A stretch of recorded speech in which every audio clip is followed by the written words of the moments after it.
এদিন বিজেপির দক্ষিণ ২৪ পরগনার বিজেপি ইনচার্জ বিশিষ্ট সমাজসেবী পিন্টু দাসের উদ্যোগে বণিক ভিলায় সাড়ম্বরে আয়োজিত হল বিজয় উৎসব, যেখানে ভারতীয় জনতা পার্টির বরিষ্ঠ কার্যকর্তা থেকে শুরু করে উপস্থিত ছিলেন আরএসএস এর বহু পদাধিকারীরাও।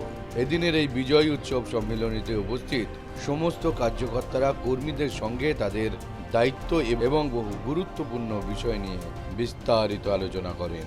এই সম্মেলনীকে সুষ্ঠু সুন্দরভাবে পরিচালনা করার জন্য এদিন উপস্থিত ছিলেন স্বয়ং দক্ষিণ ২৪ পরগনার বিজেপির বিভাগের ইনচার্জ পিন্টু দাস।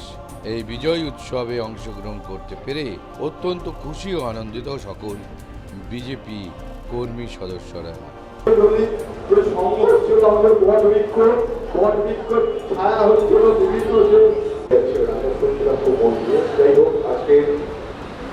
সম্মানিত মঞ্চ এবং আমার আজকে প্রোগ্রামের আয়োজক যারা আছে, আমার বরিষ্ঠ কার্যকর্তা, যার কথা না বললে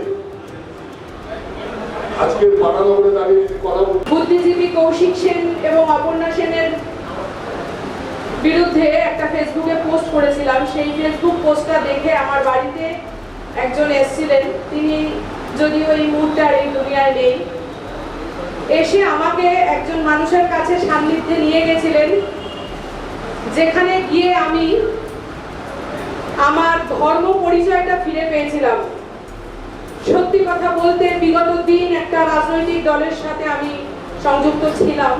আমরা সবাই মিলে একত্রিত হয়েছি ভারতীয় জনতা পার্টির বরিষ্ঠ কার্যকর্তা সম্পর্কের মাধ্যমে। যে সমস্ত বরিষ্ঠ কার্যকর্তারা আছে দীর্ঘদিন যাবৎ তারা বঞ্চিত, তাদেরকে নিয়ে একটা সম্মেলন করছি।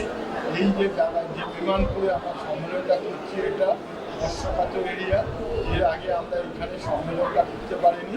তার প্রধান কারণ, যেহেতু একটা বিশেষ সম্প্রদায়ের লোক এখানে বেশি সংখ্যক বসবাস করে, তার জন্য আমরা করতে পারিনি। আমরা এবার বিজেপি 2026-এ ক্ষমতা আসার পর থেকে আমরা বিভিন্ন জায়গায় বিভিন্ন যে আমাদের হিন্দু সম্প্রদায়ের মানুষ আছে তাদেরকে একত্রিত করে আমরা এসব বিভিন্ন সময় বিভিন্ন জায়গায় আমরা সম্মেলন করছি, হিন্দুদের একত্রিত করছি। এবার 2026-এ হিন্দুদের জয় হয়েছে। কেন একটা সময় মনে করছে যে 30% লোকই হচ্ছিল রাজ্যটাকে চালাবে, তারা এমনভাবে মনোভাব নিত যে 30% ভোট যেখানেই যাবে সেখানেই সরকার করবে। যার জন্য এর আগে যত সরকার ছিল সিপিএম থেকে তৃণমূল থেকে তারা বিশেষ সম্প্রদায়কে শোষণ করত, তাদেরকে তোল্লাই দিত। সেইটা এখন ব্যর্থ হয়েছে। হিন্দুরা বুঝতে পেরেছে 70%-এর জোর বেশি, এই 70% মানুষ একত্রিত হয়ে ভোট দিয়েছে। যার জন্য আমরা 207টা সিটে আমরা জয়লাভ করেছি এবং পশ্চিমবাংলা জয়লাভের সাথে সাথে শিল্পের পশ্চিমবাংলায় একটা শিল্পের জোয়ার দেখা দিয়েছে। কেন এখন পশ্চিমবাংলায় শিল্পপতিরা আসছে, বিনিয়োগ করছে। শিল্পপতিরা এসে ভাবছে যে পশ্চিমবাংলা এখন সুশাসন ফিরে এসছে। পশ্চিমবাংলায় সুশাসনের ফলে আজকে কিন্তু বিভিন্ন লাক্সপোজির মতন কোম্পানিশনকে দেখলে যে 5,000 কোটি টাকা বিনিয়োগ করে কোম্পানি শুরু করে দিয়েছে এবং অনেক বড় বড় ইন্ডাস্ট্রিয়ালিস্টরা বিদেশ থেকে এসেও এখন পশ্চিমবাংলায় বিনিয়োগ করতে চাইছে। কেন? এখন প্রশাসনের সরকার হয়েছে, এখন আইনের সরকার হয়েছে, এখন নীতিনিষ্ঠ রাজনীতির সরকার হয়েছে। যার জন্য আজকে কিন্তু পশ্চিমবাংলার ভৌগোলিক অবস্থা আস্তে আস্তে চেঞ্জ হয়ে যাচ্ছে। পশ্চিমবাংলায় শিল্পের জোয়ার দেখা দিয়েছে। ব্যবসায়ীরা শান্তিতে ব্যবসা করতে পারছে, ব্যবসায়ীরা শিল্পপতিরা এখানে শিল্প করতে পারছে। এইখানে আর কাটমানির জায়গা নেই। এখানে ইন্ডাস্ট্রি করতে গেলে কাউকে কাটমানি দিতে হবে না।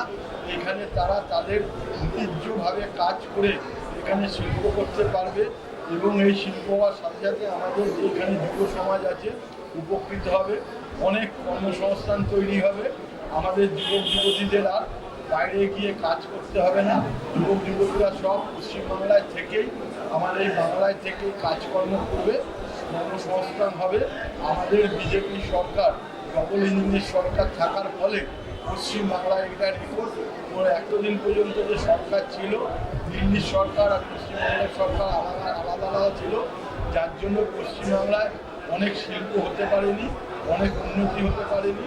এখন পশ্চিমবাংলায় দিল্লির সরকার আর পশ্চিমবাংলা সরকার এক, এর জন্য পশ্চিমবাংলায় এখন অনেক শিল্পপতি আসছে এবং অর্থ বিনিয়োগ করছে। পশ্চিমবাংলায় শিল্পের জোয়ার দেখা দিয়েছে। কেন এটা হচ্ছে হলো সঙ্গেরই ফসল, বিজেপি যে সঙ্গেরই ফসল। আমরা বলি আরএসএস সঙ্গ হচ্ছে হলো বটবৃক্ষর যত বিভিন্ন ধরনের শাখা পোশাকা দেবে, সেই শাখা পোশাকা বিজেপি, বিএমএস, আমাদের অখিল ভারতীয় বিদ্যার্থী পরিষদ, এরকম আমাদের প্রচুর সংগঠন আছে যারা হচ্ছে নিরলসভাবে পিছন থেকে যে এগিয়ে দিয়েছে, হিন্দু সমাজকে জাগরিত করেছে, হিন্দু সমাজকে চেতনা ফিরিয়ে চলেছে, দেশাত্মবোধ জাগিয়েছে। তার প্রধান কারিগর হচ্ছে হলো সংঘ, আরএসএস রাষ্ট্রীয় সেবক সংঘ। যেভাবে দেশ গড়ার জন্য কাজ করে যাচ্ছে, তারই ফলস্বরূপ হিসাবে আমরা দিল্লিতে এবং রাজ্যে ক্ষমতা এসছে বিজেপি। আগামী দিনে আমাদের পরিকল্পনা হচ্ছিল পৌরসভা নির্বাচন। মহেশতলা পৌরসভায় বিভিন্ন ওয়ার্ডে জল জমছে, বিভিন্ন ওয়ার্ডে রাস্তাঘাটের অবস্থা খারাপ, বিভিন্ন ওয়ার্ডে কোনো হসপিটাল নেই। মহেশতলা পৌরসভা সরকারি কোনো হসপিটাল নেই, না থাকার ফলে এখানকার অধিবাসীরা খুব কষ্টে আছে। বিভিন্ন সময় রাত্রে যদি কোনো অসুস্থ হয় তাদের কোনো পরিষেবার জায়গা নেই। আমরা চাইছি যে এরপরে মহেশতলা পৌরসভা দখল করে পশ্চিমবাংলার যে উন্নয়নের সাথে একসাথে মহেশতলাকেও আমরা সামিল করে এগিয়ে যেতে পারব। কর্মীদের উদ্দেশ্যে বলবো, বিরোধ হচ্ছে আমাদের পার্টি হচ্ছে হলো মানুষকে নিয়ে চলে, সাধারণ মানুষের সাথে চলে, আর আমাদের ধৈর্যটাই হচ্ছে হলো বড় ফল। আমরা ধৈর্য ধরেছি বলেই আজকে আমরা কেন্দ্রে এবং রাজ্যে ক্ষমতা আসতে পেরেছি। আমরা যখন একটা সময় পার্টি করতাম তখন ভাবতাম না আমরা দিল্লিতে ক্ষমতা আসবে, এই অবস্থা ছিল। আজকে আমরা দিল্লি এবং রাজ্যতে এসেছি। তাই আমি কর্মীদের উদ্দেশ্যে বলবো, আপনারা ধৈর্য ধরুন, আরও সুন্দর প্রশাসন দেখতে পাবেন এবং আমাদের মহেশতলা পৌরসভা আমাদের বিজেপির হাতে থাকবে।